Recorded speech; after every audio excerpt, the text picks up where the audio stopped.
Why are you in America?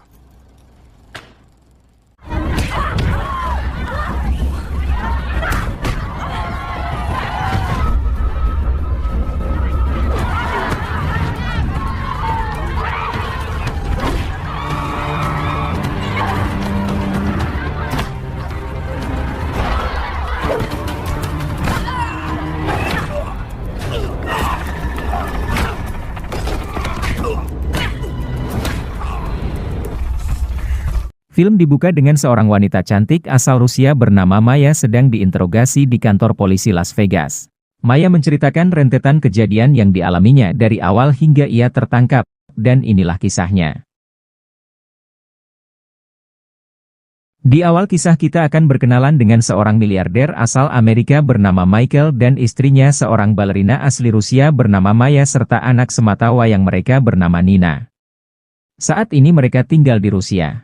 Kehidupan Maya bak permaisuri membuat salah satu teman baletnya merasa iri. Selain cantik, Maya memiliki kesuksesan yang luar biasa baik dalam kehidupannya ataupun karir. Scene berpindah ke Michael yang saat ini sedang terjebak macet akibat adanya kecelakaan yang terjadi di area tersebut. Ia takut terlambat menghadiri pertunjukan istrinya yang sedang berlangsung. Tak lama kemudian seseorang menelpon dan mengancamnya karena telah mencuri sumber daya alam mereka dengan melakukan pengeboran minyak dan membangun kilang minyak di negara mereka, serta memperistri wanita Rusia. Namun, Michael tak mempedulikannya dan menganggapnya orang iseng yang kurang kerjaan. Singkat cerita, Michael akhirnya tiba di gedung teater tepat waktu saat giliran Nina putrinya membawakan bunga untuk sang ibu. Asisten pribadi Michael bernama Roman juga hadir di antara para undangan. Dia adalah orang kepercayaan Michael yang mengurus semua bisnisnya di Rusia. Ia lantas menanyakan soal tagihan dari pihak ban pada perusahaannya yang membuat Roman terkejut. Roman berjanji akan segera menyelidikinya besok namun Michael berkata dia sendiri yang akan memeriksanya langsung. Tak lama kemudian seorang pria bernama Richard menghampiri dan menggoda Maya. Ia yang sangat tertarik dengan kecantikan Maya sampai nekat menawar harga Maya di depan suaminya yang tak lain adalah rekan bisnis sekaligus sahabatnya sendiri. Terlihat ketegangan di antara mereka. Dan ternyata itu hanyalah prank. Meskipun tingkahnya sangat aneh namun Michael sangat mempercayainya. Ia berkata jika kau dalam bahaya, maka Richard adalah orang pertama yang harus dihubungi. Dalam perjalanan pulang ia menyempatkan waktu untuk berduaan dengan sang istri dan meminta Shasa sopirnya pulang bersama putrinya. Seakan-akan itu adalah malam terakhirnya bersama Maya. Nampak jelas kekhawatiran di wajah Michael yang berusaha ia sembunyikan dari sang istri. Keesokan paginya berangkatlah Michael menuju kilang minyak. Ia seperti merasakan firasat bahwa sesuatu yang buruk akan terjadi. Sesampainya di sana ia mendapat informasi dari pihak bank bahwa seseorang telah mengajukan pinjaman atas nama perusahaan Michael sebagai jaminan dan ditandatangani oleh Michael sendiri. Jelas saja kabar tersebut membuatnya shock karena ia tak pernah menandatangani surat apapun terlebih lagi mengambil pinjaman ke bank.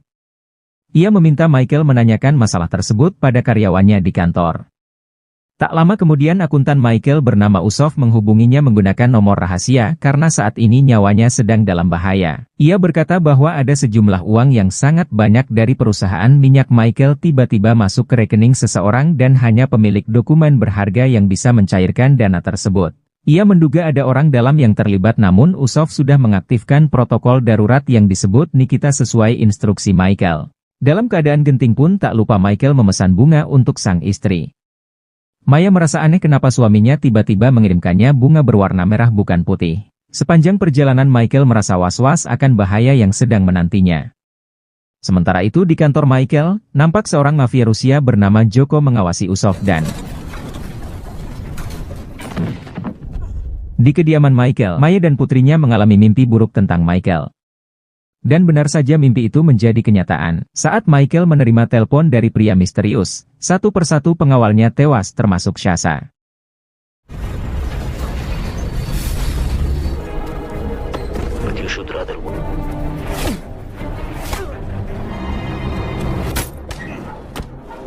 Michael berusaha menawarkan bayaran mahal akan tetapi orang tersebut sama sekali tak tertarik, hingga akhirnya Michael pun tewas dengan beberapa tembakan di tubuhnya.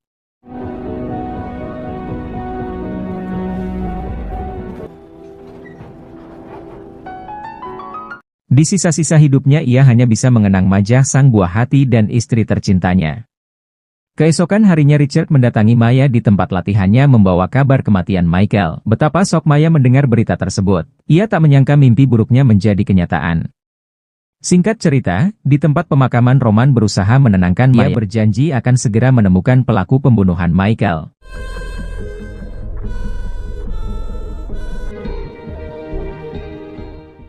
Sesampainya di rumah, Nina berkata, apakah ibu akan meninggalkanku juga seperti ayah? Maya terkejut, ia memeluk putrinya dan berjanji tak akan melakukan itu. Tak lama kemudian Roman datang, ia memberitahu Maya bahwa akuntan Michael ditemukan tewas dan sekarang ini mereka sedang bermasalah dengan pihak bank yang memungkinkan rumah Michael akan disita. Sebanyak $500 miliar dana ditransfer dari rekening perusahaan Michael. Mereka juga kehilangan kendali atas perusahaan kilang minyak dan pihak bank telah membekukan dana tersebut. Dokumen berharga adalah satu-satunya cara untuk keluar dari semua masalah itu. Maya benar-benar shock mengingat musibah yang terus-menerus berdatangan. Ia bergegas mencari sertifikat yang dimaksud namun ia tak menemukannya. Tak tega melihat keadaan Nina, Maya membawa putrinya ke tempat latihan balet untuk menghilangkan stres. Tak lama kemudian sahabatnya bernama Katya datang meminta bantuan Maya mengantarnya pulang karena ibunya sedang sakit. Dengan terpaksa Maya menitipkan Nina di teater. Sambil menunggu ibunya, tanpa sengaja Nina melihat bocil seumurannya dan mengejarnya akan tetapi Nina malah bertemu Joko. Beruntung Richard tiba tepat waktu menyelamatkannya sebelum Joko menculiknya. Scene berpindah ke Maya. Setelah mengantar Katya, Maya yang hendak kembali ke teater tiba-tiba dihentikan oleh polisi lengkap dengan surat penggeledahan dan penangkapan atas tuduhan kepemilikan narkoba yang ditemukan di. Penggeledahan juga dilakukan di kediaman Maya dan alangkah terkejutnya ia melihat begitu banyak barang itu di rumahnya. Tak lama kemudian Richard dan Nina tiba namun polisi langsung membawanya pergi. Maya teringat pesan suaminya bahwa Richard orang yang bisa dipercaya. Ia lantas meminta Richard menyerahkan Nina pada orang tua Michael di Las Vegas. Atas bukti yang ditemukan di TKP, Maya langsung dimasukkan ke dalam penjara tanpa menjalani persidangan dan tanpa pengacara. Namun ia diizinkan menelpon Roman 1 menit akan tetapi Roman tak bisa membantunya karena saat ini polisi masih berada di rumahnya.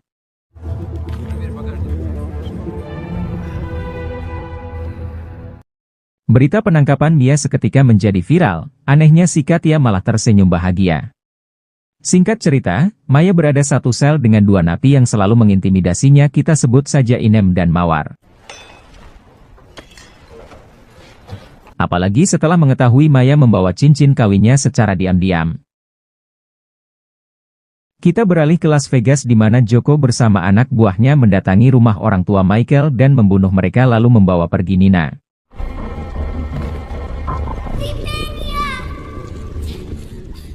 Awalnya, Maya pasrah dengan keadaan namun semua berubah ketika mendengar kematian mertuanya dan putrinya yang telah diculik.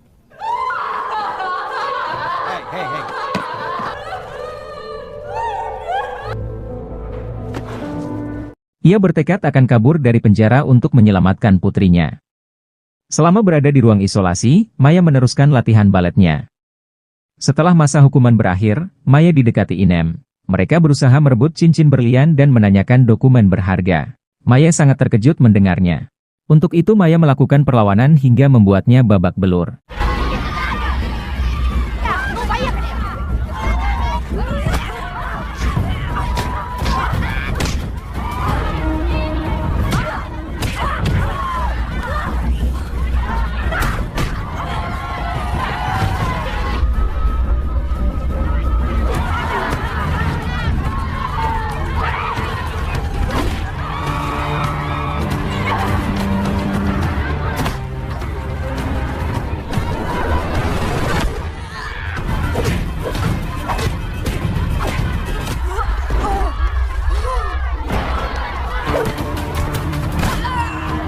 Dengan menggunakan jurus angin puting beliung, Maya akhirnya berhasil mengalahkan Inem. Sayangnya kepala sipir mengambil cincin tersebut dan ia harus dimasukkan kembali ke sel isolasi karena dianggap telah menyeludupkan perhiasan.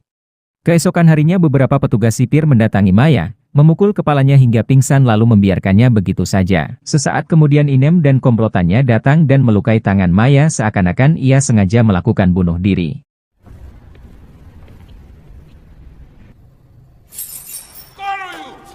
Beruntung ada petugas baik yang menyadari hal itu. Dengan segera Maya dilarikan ke rumah sakit dalam keadaan kritis. Setelah berulang kali melakukan AED, akhirnya Maya berhasil siuman, akan tetapi kedua perawat itu malah berniat memperkaos Maya dan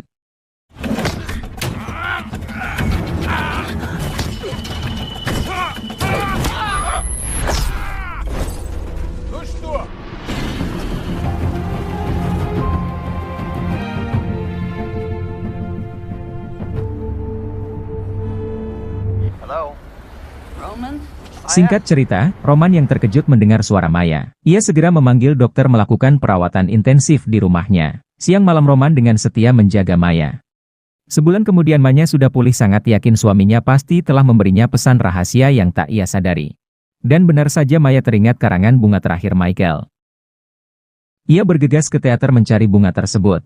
Sesampainya di sana Maya kaget melihat poster dirinya telah diganti dengan Katya. Ia pun sadar ternyata Katyalah orang yang telah menjebak dirinya. Katya dan para polisi melakukan itu atas perintah Joko. Tujuan mereka melakukan penggeledahan tersebut untuk mencari dokumen yang bernilai $500 miliar. Sayangnya polisi korup tersebut harus meregang nyawa karena gagal menemukan dokumen tersebut. Tak tinggal diam, Maya membalas perbuatan Katya dengan memasukkan silet ke dalam sepatunya yang membuat Katya mengalami luka serius dan gagal meneruskan kontrak.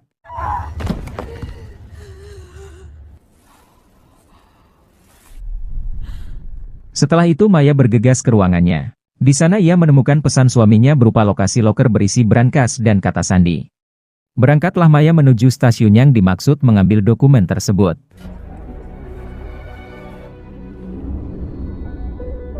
Tak lama kemudian ia menerima telepon dari Roman, namun pandangannya teralihkan ke 4 anggota mafia Rusia. Ia lari bersembunyi dalam toilet dan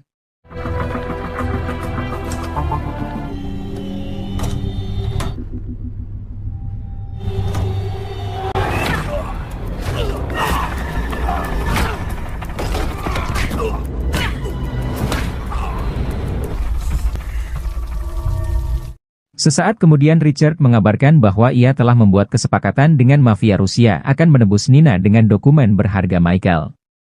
Berangkatlah Maya dari Rusia ke Las Vegas. Malam pun tiba, di bandara Maya dijemput sopir Richard menuju lokasi Richard berada. Ketika ia bertanya, Pak sopir malah menutup tirai sedangkan Richard tak bisa dihubungi.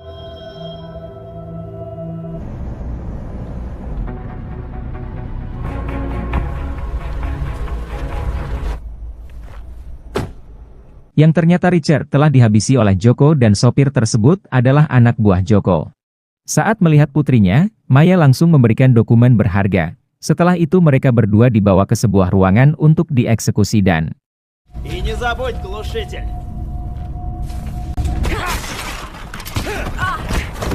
Слушай, это правда, что можно ногой через плечо?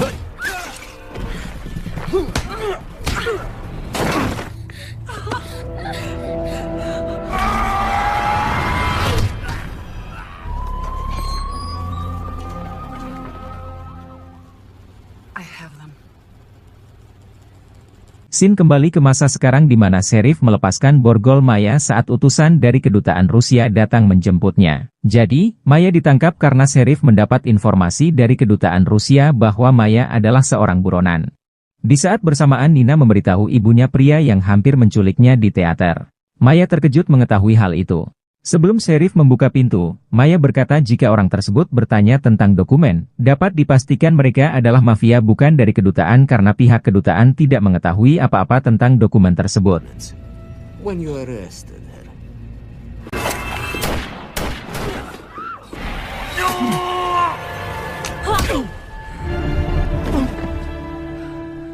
Tak lama setelah tewasnya Joko, HP-nya berdering.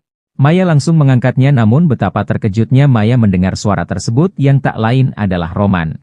Terungkaplah fakta, otak di balik semua itu adalah Roman, sahabat Michael dan orang sangat ia percaya. Dan tamat. Kemungkinan akan ada sequel keduanya tapi gak tahu kapan. Oke, semoga terhibur dan terima kasih.